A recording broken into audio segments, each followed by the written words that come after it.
শুধুমাত্র একটা প্লাস্টিকের বোতল দিয়ে কি এত সুন্দর চুড়ি বানানো সম্ভব? জি, এটা কিন্তু সত্যিই সম্ভব। আমি একটা সময় বলছি যে এটা একটা বোয়া ট্রেন্ড, বাট না, এটা কিন্তু বোয়া না।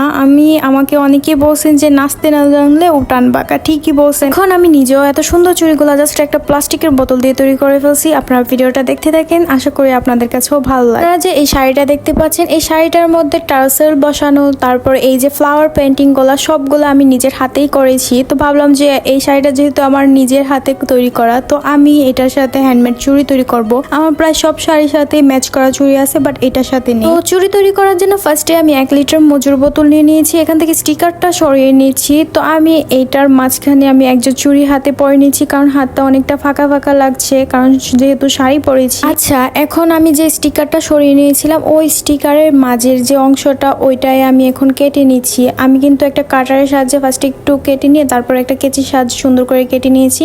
আর এটার ফিনিশিংটা অনেকটা ভালো হতে হবে, না হয় চুড়িগুলো সুন্দর হবে না। তারপর পেন্টিং করার জন্য আমি এখানে blue colour and white colour, দুইটা কালার মিক্স করে আমি আকাশি কালার তৈরি করে নিয়েছি। মূলত এখানে টোটাল 5টা চুড়ি বানাবো। তো 2টা আমি আমার শাড়ির সাথে ম্যাচ করে ফ্লাওয়ার পেন্টে রেখেছি, আর 3টা এক কালার করে নিয়েছি। তো এগুলা কালার করা হয়ে গেলে কিছুক্ষণের জন্য রেখে দিব শুকানোর জন্য। তারপর দেখে নিই চুড়িগুলার দেখতে কতটা সুন্দর লাগছে। আমি তো এখনই পরে দেখতেছিলাম কেমন লাগবে। এখন হচ্ছে মেইন প্রসেস, বোতল কাটা, তারপর হচ্ছে পেন্টিং করা। এটা কিন্তু সবাই পারে, জাস্ট এইখানে এসে সবাই ভুলটা করে। এখানে কিন্তু মানে আয়রনের যে হিটটা, ওইটা একদম লো হিটে রাখতে হবে। তারপর আস্তে আস্তে আয়রন মেশিনের মধ্যে দিয়ে এটা ঘুরিয়ে ঘুরিয়ে করতে হবে। আমার ভিডিওটা খেয়াল করলে আপনারা বুঝতে পারবেন। ফার্স্টে কিন্তু আমিও পারছিলাম না, বাট আপনারাই অনেকে কমেন্টে পরামর্শ দিয়েছিলেন, তো ওইটাই আমি ভালো করে খেয়াল করে তারপর করেছিলাম। আমারটা একদম পারফেক্ট হয়েছে। আর আপনাদের অধিকাংশ মানুষের একটাই কোশ্চেন যে আপু এত কষ্ট করে যে চুড়িগুলা বানাচ্ছিল, কি বাইরে পরা যাবে?